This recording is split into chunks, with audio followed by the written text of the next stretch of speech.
शहर की चमचमाती रोशनियों के बीच रेस्टोरेंट में अजीब सन्नाटा पसरा हुआ था। वहां एक कोने में रक्षिता बेहोश पड़ी थी। उसके चेहरे पर परेशानी थी। वो बेहोशी में भी बार बार बड़बड़ा रही थी। ये सब सच नहीं है। रुद्र यक्ष नहीं हो सकता। रुद्र, तुम यक्ष नहीं हो सकते। इधर शहर की दूसरी तरफ लक्ष्य अपने घर में बेचैनी से चक्कर काट रहा था। उसने घड़ी की ओर देखा और मन ही मन सोचते हुए बोला, अब तक तो रुद्र को घर आ जाना चाहिए। वो अब तक क्यों नहीं लौटे? कहीं कोई गड़बड़ तो नहीं हो गई? तभी लक्ष्य ने अपनी आंखें बंद की और अपनी शक्तियों का इस्तेमाल करते हुए रुद्र का पता लगाने की कोशिश करने लगा। कुछ पल बाद उसकी आंखें अचानक खुल गईं। उसने देखा कि रुद्र और आकाश एक साथ हैं और वहां रक्षिता बेहोश पड़ी है। वो घबराते हुए बोला, अरे बाप रे, रुद्र तो आकाश के साथ लड़ रहे हैं। ये वही रेस्टोरेंट है जहां वो रक्षिता के साथ गए थे, लेकिन वहां कुछ अजीब है। जरूर कुछ तो गड़बड़ है। इसके बाद बिना देर किए लक्ष्य घर से निकल पड़ा। वो जल्दी से रेस्टोरेंट की ओर भागा। उसके दिल में डर और चिंता के भाव थे। जब लक्ष्य रेस्टोरेंट पहुंचा तो जो उसने देखा उससे वो हैरान हो गया। रुद्र और आकाश आमने सामने खड़े थे। दोनों की आंखों में गुस्सा था, मानो दोनों एक दूसरे को अभी खत्म कर देंगे। वहीं लक्ष्य ये सब देखकर हैरान था। वो चिल्लाया, रुको, ये क्या हो रहा है? रुद्र! लेकिन रुद्र उसकी बात सुनने की हालत में इस वक्त नहीं था। उसका ध्यान इस वक्त सिर्फ आकाश पर था। रुद्र ने अपनी पूरी ताकत लगा दी और हमला करते हुए एक तेज रोशनी आकाश की ओर फेंकी। आकाश इस हमले को रोक नहीं पाया और वो पीछे की ओर गिर गया। गिरते ही आकाश मन ही मन बोला, इस बार तो तू जीत गया रुद्र, लेकिन अगली बार तू नहीं बचेगा। आज मुझे खून की जरूरत है, इसलिए मैं तुझसे लड़ नहीं पाया, पर अगली बार मैं तुझे और तेरी रक्षिता को नहीं छोड़ूंगा। आकाश ये सब बड़बड़ा ही रहा था कि तभी रुद्र ने इस मौके का फायदा उठाया और तेजी से रक्षिता की ओर बढ़ा। उसने रक्षिता को अपनी बाहों में उठाया और लक्ष्य से कहा, चलो लक्ष्य, हमें यहां से निकलना होगा। रक्षिता को हमारी हवेली ले जाना होगा। लक्ष्य कुछ समझ नहीं पा रहा था, लेकिन उसने अपने भाई की बात मान ली। वो तीनों जल्दी से रेस्टोरेंट से बाहर निकले और एक कार में बैठ गए। कार में रक्षिता अभी भी बेहोश थी।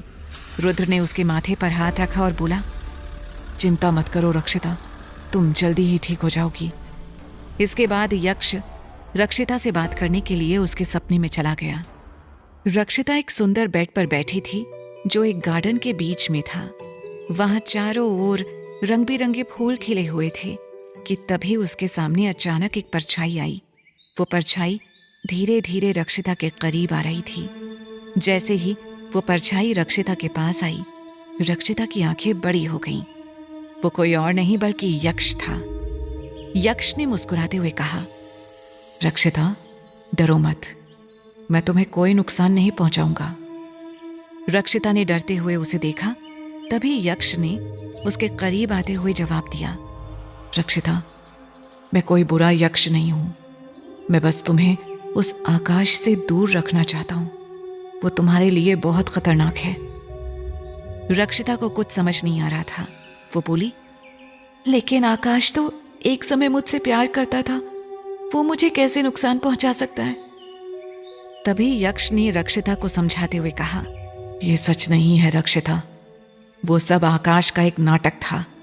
वो तुम्हारे दिल से खेल रहा था और कुछ नहीं। उसने उदास होकर आगे कहा, कभी कभी जो दिखता है वो सच नहीं होता रक्षिता। आकाश के पीछे एक बड़ा राज छिपा है। मैं तुम्हें उस राज से बचाना चाहता हूं। रक्षिता के मन में सवालों का तूफान उठने लगा। वो कुछ कहने ही वाली थी कि अचानक सब कुछ धुंधला हो गया और वो अपने सपने से बाहर आ गई। वहीं दूसरी तरफ इधर रक्षिता की मां अक्षरा अपने घर में बेहद परेशान थी। उन्होंने फिर से अपने मोबाइल को देखा और रक्षिता का नंबर डायल किया, लेकिन फोन अभी भी बंद था। अक्षरा ने परेशान होकर सोचा, ये क्या हो रहा है? रक्षिता कभी ऐसा नहीं करती थी। वो हमेशा फोन उठाती है। कहीं वो बात सच तो नहीं हो गई? जिसका मुझे डर था। अक्षरा के मन में एक पुरानी याद ताजा हो गई। उन्होंने याद किया कि कैसे उनकी दादी ने उन्हें एक मिस्ट्री कहानी सुनाई थी। दादी ने कहा था, बेटी, हमारे खानदान में हर 100 साल में एक ऐसी लड़की पैदा होती है जिसमें अद्भुत शक्तियां होती हैं, लेकिन उन शक्तियों के साथ एक बड़ा खतरा भी जुड़ा होता है। अगर वो लड़की गलत हाथों में पड़ गई तो पूरी दुनिया खतरे में पड़ सकती है।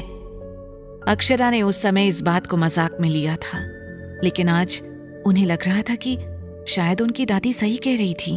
वो ये सब सोच ही रही थी कि तभी रक्षिता के भाई ने अपनी माँ अक्षरा जी से कहा, शांत हो जाओ माँ, हो सकता है कि रक्षिता दी का फोन खराब हो गया हो, वो आ जाएगी।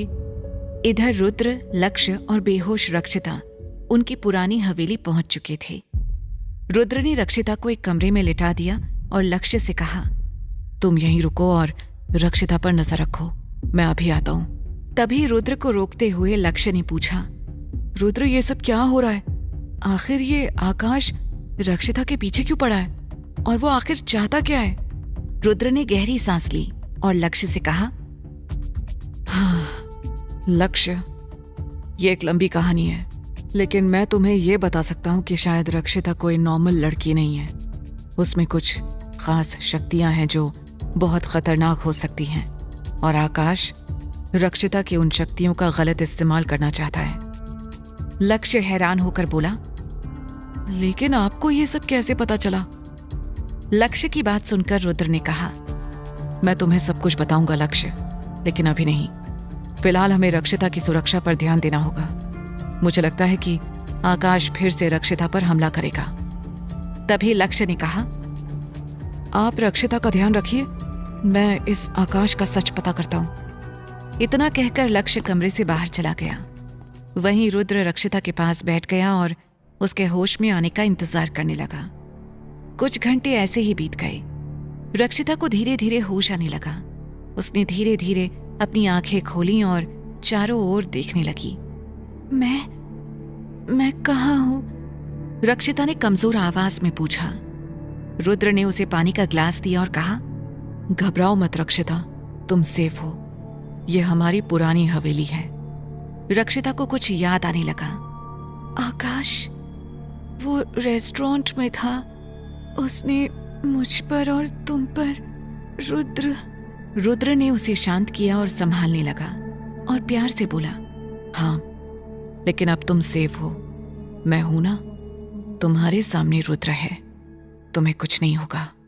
रक्षिता को अचानक सब कुछ याद आने लगा। रुद्र को यक्ष बनते देखना और आकाश का असली चेहरा। रक्षिता गुस्से से चिल्लाई, रुद्र या यक्ष?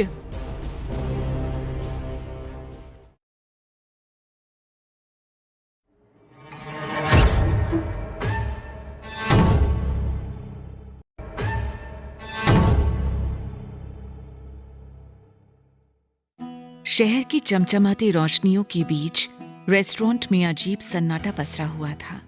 वहां एक कोने में रक्षिता बेहोश पड़ी थी।